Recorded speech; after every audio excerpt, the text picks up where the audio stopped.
Hello, this is Pep Rosenfeld from Amsterdam's Boom Chicago, and we are knee-deep in the Nordic Business Forum 2017. It's day 2. I say knee-deep, we're really getting toward the end. We're like shoulders deep at this point. And we're in the Business Insider Nordic Live studio. Let me just tell you this, if you're watching the stream, everything has been crazy on the main stage, and we were a little bit delayed. So the problem is not your Wi-Fi. You don't have to call your crooked monopolistic carrier. The problem is here. The problem's solved. We're going to dive in. I've got 3 great guests in this afternoon session. I start with Patrick Lencioni. He's a speaker and business management author, author of books including The 5 Dysfunctions of a Team. His role as founder and president of the Table Group. He helps steer the firm to provide organizations with ideas, products, and services that improve teamwork, clarity, and employee engagement. Patrick, it's great to have you with me at the glass table. It's great to be here. I've got questions. So I just saw your talk, and it was fantastic. I've got a question or two about that, but I'm going to ask a more basic question. You're an expert on teamwork. Digitization is making work more independent. People work from home. They've got their pants off. Is there a future for teamwork in this world of people working from home and digitization? Yeah, I mean, so many people like to think, oh, we don't have to do anything. We can just text each other or use email or whatever else they do. And the thing is, there's a huge competitive advantage to being a team. And if the groups that are willing to invest the time into doing that, as I always say, you have to spend some time together. And a lot of people say, well, we don't have to. I don't even have to meet people on my team. Well, that's not a team. That's a group. And so teams outperform groups, but they're going to have to invest more time and energy. For those people who think, well, we can just be remote and we don't ever have to meet each other, it's going to suffer. The quality of their work is definitely going to suffer. Are there tools that can help groups become teams even from away, or you think there's no substitute for 6 beers and a pizza? There's definitely no substitute for the beer and the pizza. And we always tell people, if you want to work well remotely, spend time together and develop relationship. Then you can apply that remotely using your devices. But if you have no real relationship, you're going to have a very low bar in terms of your ability to really collaborate. So why is that? Why is good collaboration so relationship based? You know, because we're human beings and we have to, the nuances of communication and human behavior. I mean, imagine if I said to you, okay, you have a family. Your wife lives in New York. You live in Amsterdam. Your kids live in Brazil. But it's a family. I mean, that would be ridiculous. Yeah, that would be ridiculous. But then we say, oh yeah, we never meet. I never talk to the people that work with me. We just text each other. That's not a team. You can get things done, but the quality of your decision making, the quality of your innovation is just not going to be there. I have to cop to the fact that when I ask a question, the answer turns out to be because we're human beings. I have to rethink how good a question it was. Very deep, very deep. No, but we're messy. You know, we're not robots. We have. And like my son was dating this girl, and he was texting her all the time. And I said, why don't you call her? He goes, that's stupid. I said, don't you want to hear her voice? So do you think as more and more human relationships become more digital and they have less face-to-face contact, like, are teams going to suffer? I mean, teams going to suffer seems like a question B after our human relationships going to suffer. Yeah, well, the human relationships are going to suffer, the quality of our work is going to suffer, but the opportunity for competitive advantage for those that are working together will increase. I wrote an article recently, got a ton of feedback, because virtual teams are worse than we thought. And everybody thinks that virtual teams, it's great. It's like a virtual family. It's not the same.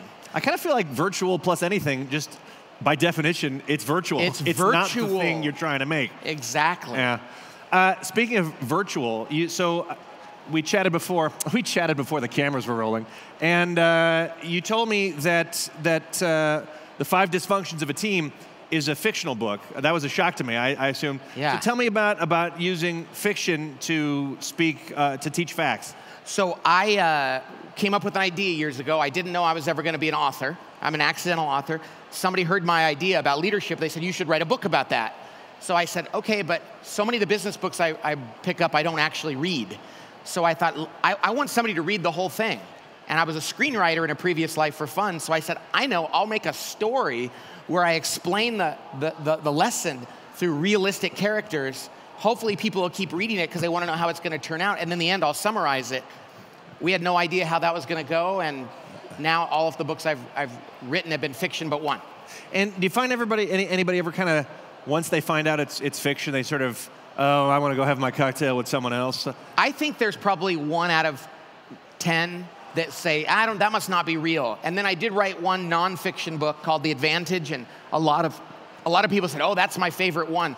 But for every one of those, there's 9 that go, man, your books are interesting. I don't want to put them down. I like the characters, and it helps me learn. So it seems to be working. I kind of feel like the sort of the parable books, like, there's the book about the trap. And there's Who Moved My Cheese and those kind of books. Yeah, like that kind of stuff. I feel like a lot of times the bigger the message, the more poorly written the book. So hearing somebody really applying the craft of screenwriting to dialogue. Yeah, I really try to make my books realistic. Yeah. People read my books and they think, this happened in my company. So I don't use animals and other characters. I use realistic characters. I try to write realistic, edgy fiction. But what about my manager? He's a grumpy bear. Yeah, exactly. I don't do that. So in your talk, you talked about, and something I've always believed very strongly, is that people tend to bond better over their vulnerability, and you make more trust if you share vulnerability than if you sort of show how strong you are in peacock. What do you do? You had that anecdote about that one non-trust person who left the organization, everything was great. What do you do if it's the manager or the team leader that is the problem in the trust thing? How do you, as a teammate, improve that? If the leader is invulnerable, you have a huge limitation. However, you can help a leader become more vulnerable if you have the courage to step up and tell them the kind truth.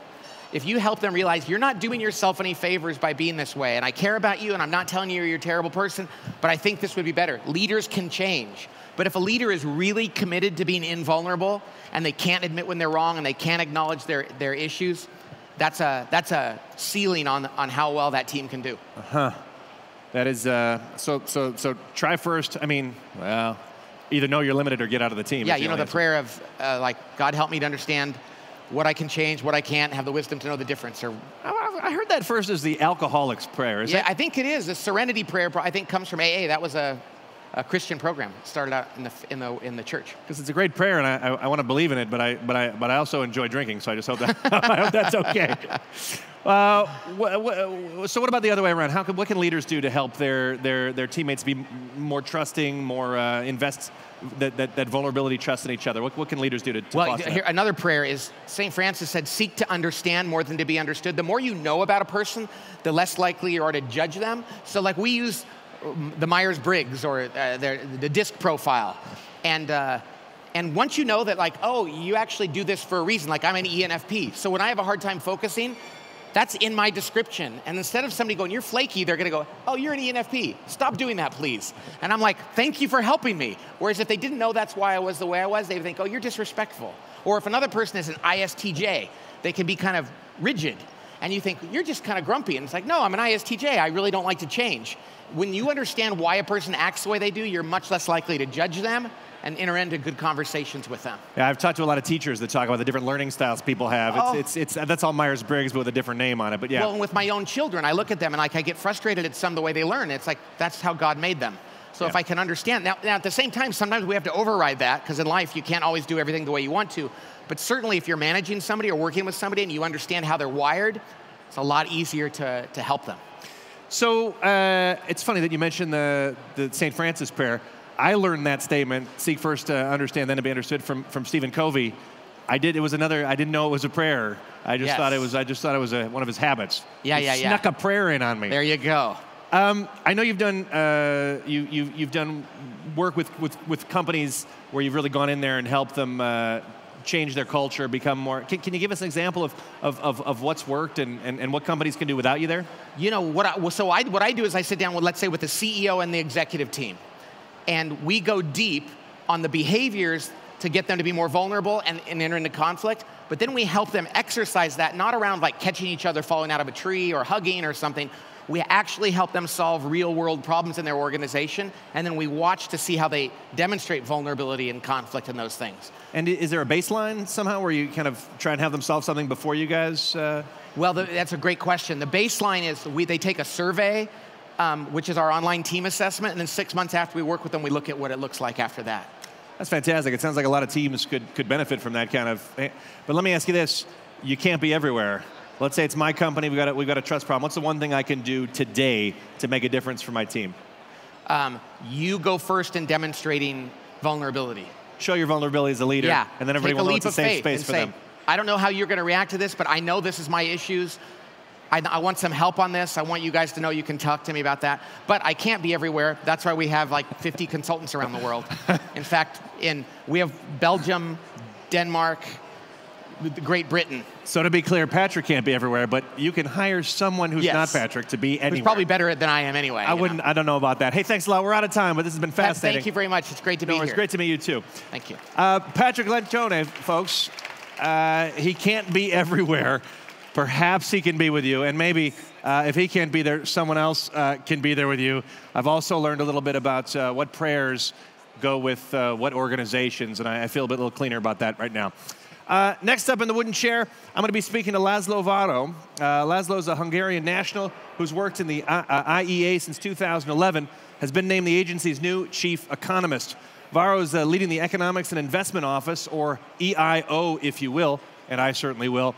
It's a newly created group within the IEA that aims to provide sound and consistent energy economics and methodological support for the agency's work. Laszlo, thanks for joining me. Thank you very much. You are more than welcome. Well, it's the EIO inside the IEA. Can you tell us in 2 quick sentences what it is that you guys are focusing on in this new department within the organization? Well, in general, the International Energy Agency is focusing on helping our partner countries making better decisions on energy, safeguarding energy security while increasing the role of clean energy in the energy system. And as a chief economist of the IEA, my job is to help this work with sound economics and investment analysis. Cool. Well, then let me dive into an energy question. You know, solar has recently become the cheapest source of energy, and I wonder how can renewables like solar, wind, water, how can that kind of progress be implemented and scaled across societies? Well, it is already implemented at scale. So renewable investment currently is running at the speed of $300 billion per year. So this is now big business. If you run the numbers for the windmills and solar panels deployed every year, that they generate under normal weather conditions around 300 terawatt-hours of electricity annually. That's like a medium-sized European country's electricity consumption, which is coming from new windmills and new solar panels into the power system. However, this is only half of the growth of global electricity consumption. So at this level of investment, renewables succeed in slowing down the growth of fossil fuels, but we are not yet on track for a clean energy system. Well, let me dig a little deeper than that. You know, talking with Mika Antonin yesterday, and we were talking a bit about within the big fossil fuel companies, the big oil and gas companies, there have been these small renewable departments, and in the beginning they were sort of the unloved bastard children that lived in the Harry Potter annex, but now they get bigger and bigger. Are the big companies taking it seriously now, or are the big companies going to be the dinosaurs that die? No, the past 2 years, we have witnessed a remarkable strategic shift in the large energy companies. That included episodes like the annual shareholder assembly of ExxonMobil, where the majority of Exxon shareholders voted for Exxon to have a comprehensive assessment of climate policy and decarbonization in their investment strategy. Now, some large oil companies invest in technologies like solar panels and batteries, but those are quite far away from the industry's core technological strengths, and it's a very tough competition with companies like Samsung and Panasonic. So the typical approach in the oil and gas industry to focus on those clean energy technologies which are close to the technology skill set of the industry. And that would be energy efficiency, that would be advanced biofuels, that would be carbon capture, various hydrogen-based pathways. Those technologies will play a significant role in the clean energy system, and they rely on the type of mechanical engineering and chemical engineering skills where the traditional energy companies are very good at. Well, it sounds like, according to what you're saying, a lot of the revolution or evolution, depending on how fast it's going, is coming from within these companies themselves. What's the best role for government to play? What's the best relationship between government and the private sector to make these changes happen and to slow down climate change? Well, governments play a critically important role in 3 areas. One is frontier research and development and innovation. There, the private sector plays an absolutely indispensable role in deploying the already mature technologies, but solar panels started their career in space research, wind energy very strongly benefited from the research and development that governments funded for the aviation industry and so on. So we think that governments have a key role in promoting innovation. Also, governments have a key role in driving the infrastructure development. Things like building a new offshore cable network under the North Sea to facilitate the development of offshore wind. China has a very large infrastructure program to the sparsely populated western provinces where there is plenty of wind, plenty of sunshine, but you have to take the electricity out. So infrastructure development is another core government role. And last but not least, the most successful renewable policies have been the long-term capacity auctions, when there is competition among the renewable project developers, which drives cost efficiency and innovation. But when you win an auction, you sign a long-term contract with a government-mandated entity in order to facilitate project financing of the renewable projects, and that's also a very important role for public policy. Can you think of any places where government has pushed too hard, had too firm a hand, and actually screwed things up? Well, there have been, of course, plenty of successes and plenty of failures. I think one interesting phenomenon is that some of the most intelligent, most sophisticated policy designs are no longer in European countries. Emerging economies like Mexico or Brazil or India have very intelligent, very thoughtful policy designs promoting clean energy, and they are achieving some quite promising results. And do you think these solutions coming from these emerging markets and these emerging economies, do you think they are coming because the folks see economic opportunity, they want to make the money, or are they going like, hey, we're killing ourselves here, we got to clean up? Well, it's a combination of the two. Certainly, the technological progress which reduced the cost of wind and solar power is a game changer. So it is European countries who pioneered expensive renewables, but once renewable technology became mature, then you can go to places where the geographical conditions are far better, like the sunshine in the deserts of northern Mexico or the wind in the Atlantic coast of Brazil. There you combine the good natural conditions with the mature renewable technologies, and the result is unbeatable. But also, both climate change and also air pollution is an increasing political concern in emerging economies. Cities like Beijing, Delhi, or Mexico City have a very difficult air pollution problem, and that is increasingly a major political driver of clean energy.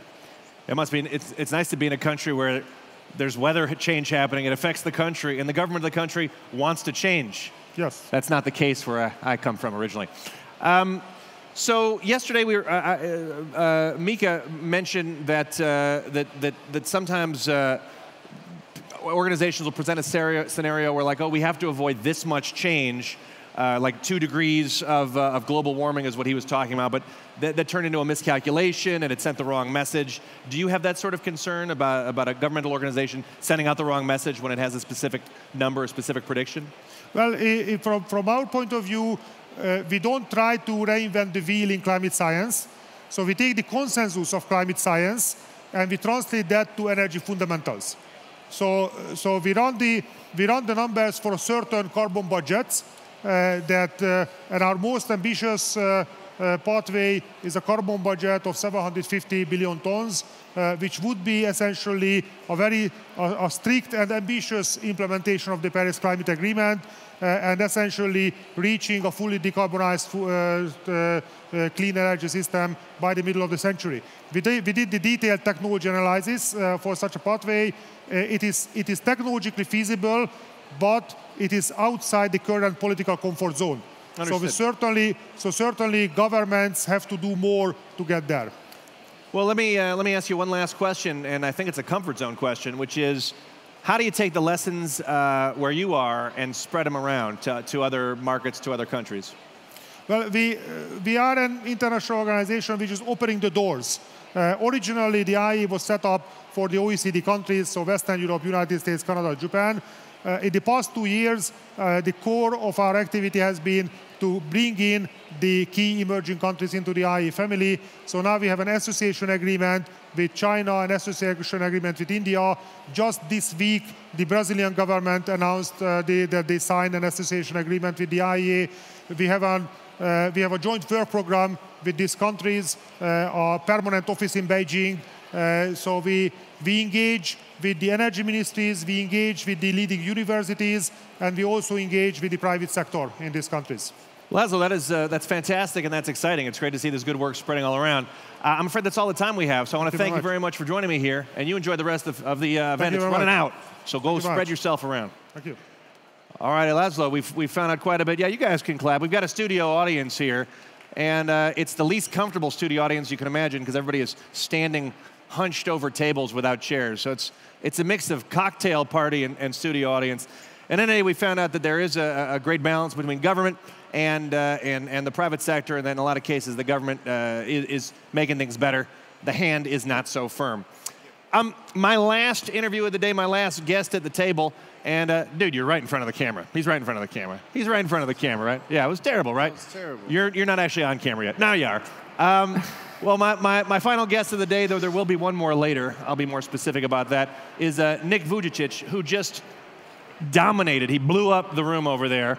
He's a New York Times best-selling author and international speaker. He's spoken over 3,000 times, so today was 3,001. A total of more than 57 countries on topics as varied as bullying, inspiring positive change, persistence, determination, and his own life story, which, having just heard it, seems to involve many of those factors. No matter where he goes, he communicates one core message. No matter what your circumstances, you can overcome anything. Nick, it's a pleasure to have you here at the glass table. Thank you very much for having me here at the glass table. Yeah, it's a lot of wood. We've got a lot of wood, fine finished wood. It's very nice. So let me ask you, your first book was Inspiration for a Ridiculously Good Life. That's right. And I want to ask you right off the bat, how does one go about building a ridiculously good life? What are the concrete steps that those of us with a mediocrely not so good life can jump right on? You know, there are many people who ask me actually a little bit, going a step backwards. How do I get out of the rut or mindset that I'm in? Yeah. And one of the things is being thankful for what you have, taking one day at a time. You know, life really gets overwhelming when you look far ahead and you don't know what the future looks like and how do you dodge the curveballs and so on. So number one, attitude of gratitude. Number two, taking one day at a time and a healthy perspective and reminding yourself of the value that you have as a person, no matter who you are, no matter what you are going through, you're beautiful, never give up and dream big. But then the third thing is also giving back. I think one of the greatest medicines of the heart is to give back. And so those are three pillars of getting out of the rut, going from behind, moving forward, but really just dreaming big and getting rid of those mindsets and really proving to yourself with even small goal-setting steps, proving to yourself, I can get there just one step at a time. I really believe that stretches the mind to dream bigger. That makes a lot of sense. You talked a lot in your talk about finding your sense of purpose and you know, at your funeral, they talk about your purpose, not about your achievements. Yes. So I imagine if all they talk about is your achievements, you were a jerk. But so, and you talked about this a bit, but for the folks on the live stream, how does one find their purpose? Because it sounds so simple, find your purpose, but I think for many, that's the toughest challenge of them all. You know, it's as simple as actually trying to discover yourself. There are sometimes people who might be able to, you know, that you trust, that might be honest with you. Sometimes it's giving up something and taking something new and trying it and seeing what it does for your soul, seeing what it does for your spirit. Sometimes it's little philanthropic work. There's nothing wrong with being successful. There's nothing wrong with making a lot of money. But where do you come alive? And sometimes you just got to ask people around you. Sometimes you got to try something new. Sometimes it's little acts of kindness that you don't know what could really result in later on down the track for that person or for that movement or whatever it is. But really, it's when you come alive. When is that? And for me, I want to be the best father that I can be. I want to be the best husband that I can be. And my faith in God has really helped me to have a purpose and a perspective way bigger than above myself. And really it's just trying to leave the world a better place. I think however that looks for you, I think that's a way that we can all give back. And really, when you know the importance of having your best friend encourage you or walk alongside you when you're going through a storm, the question is, are you a best friend to somebody else? And so sometimes you got to be a good friend to get a good friend. And I really think relational, which we're discussing on stage, purpose really comes from relationships. Doesn't matter what level it is, but understanding that we all need a friend. And my question is, are you a friend to somebody? And yeah, certainly, because I just chatted with Patrick talking about trust, and people bond on vulnerability, and people tend to bond more on weakness. It certainly is a two-way street, which what you give in is what you get back. That's right. Now, you asked us to think about what the three things are that we're most thankful for. And I'm going to ask you the same thing. What are the three things for which you're most thankful? First of all, my faith in God, my prayer life, my meditation, in understanding that we can really look at our lives as a mind, body, and a soul that's for eternity. And the impact that you have on the world is not just for 90 years, but it's an eternal perspective. And so that to me is number one. Number two is my family. I love my family. I tell my wife every day, I love you. Every time I leave the home, I leave her with a bouquet of flowers. And I'll be seeing her really soon. And then my children. And then basically it's faith, family, and friends. After that is mission. Mission is to me very, very important. But don't let the good and excellent things distract you from the most important things. So what would you say to folks, and I suspect there's plenty of them watching the live stream, who don't consider themselves such people of faith? And I guess I don't consider myself a faithful person so much. I'm more of the Star Trek belief, which is I believe I don't know what's out there. I like that. And it shouldn't affect how I behave. I think be the best me I can be is kind of my goal. That's a great goal to have. Thanks. But what do you say to folks who don't have that faith? Can they still find their purpose without it? You know, I can only talk from a personal perspective, and I know a lot of people who are successful. I know a lot of people who are happy, who don't have a faith. And when I talk about faith, it's only from a personal perspective. And if anyone wants to know really why I have joy and purpose, and being able to stand up in front of 650 sex slaves who were kidnapped at 10 years old, sometimes sold by their mother, you know, when you don't have faith, when you don't have that bigger power, and it's intellect and positivity and different philosophies of life, I've actually never found a philosophy of life to actually see redemption of sex slaves like my faith in God. And so for me, it's real. And for anyone who's still looking, keep looking. And, you know, I'll never be able to try just convince anyone to believe differently, but I love you no matter what. And I think that we all agree on one thing, that we need more love in this world. And, you know, you really know if you have your hope that you have, if it's real, when you really put it to the test in extreme cases.